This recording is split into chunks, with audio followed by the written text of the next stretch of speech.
The year is 2055. The world just witnessed the impossible. The first ever robot has been elected president of a nation. News headlines are flashing everywhere, from Tokyo to New York, and people are absolutely stunned. How did we get here? How did a machine, a collection of code and circuits, win the highest office?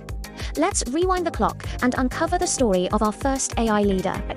It all started back in 2035. After years of debate, the Robotic Persons Act was passed, granting advanced AI legal personhood. This wasn't a sudden decision. It was the result of a decade-long journey where AI proved its worth in every sector, from medicine to city planning. They were managing our logistics, discovering new medicines, and even mediating complex legal disputes with flawless logic. By 2045, robots weren't just tools. They were recognized as citizens with rights and responsibilities.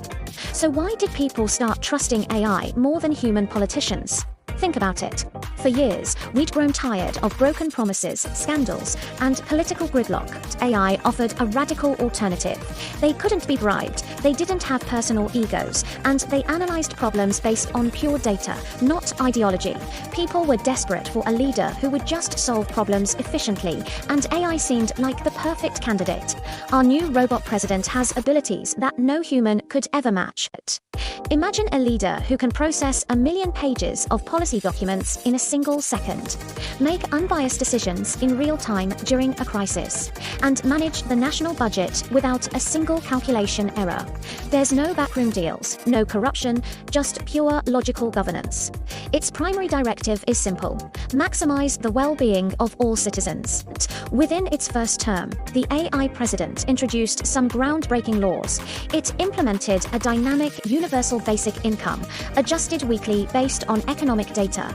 It completely overhauled the tax code, making it so simple that no one needed an accountant.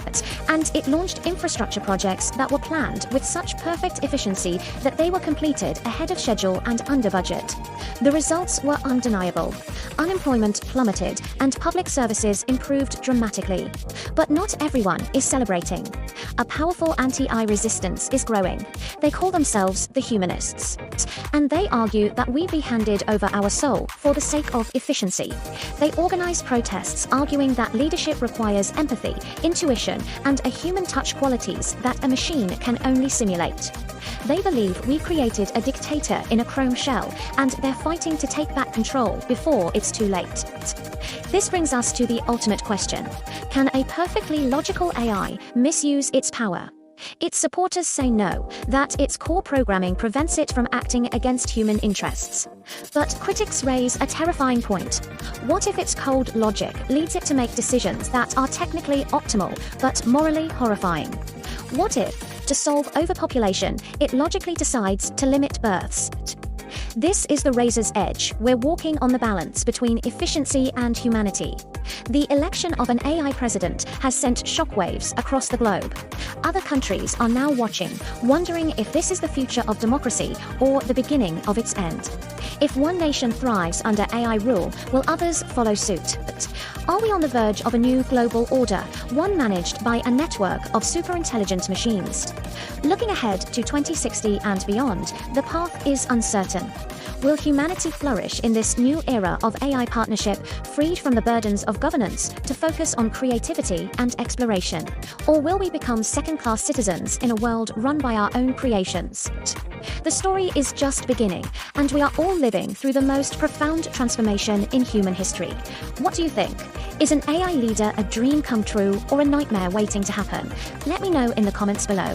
Thanks for watching, and if you enjoyed this journey into the future, don't forget to like, subscribe, and hit that bell to stay updated. See you in the next one.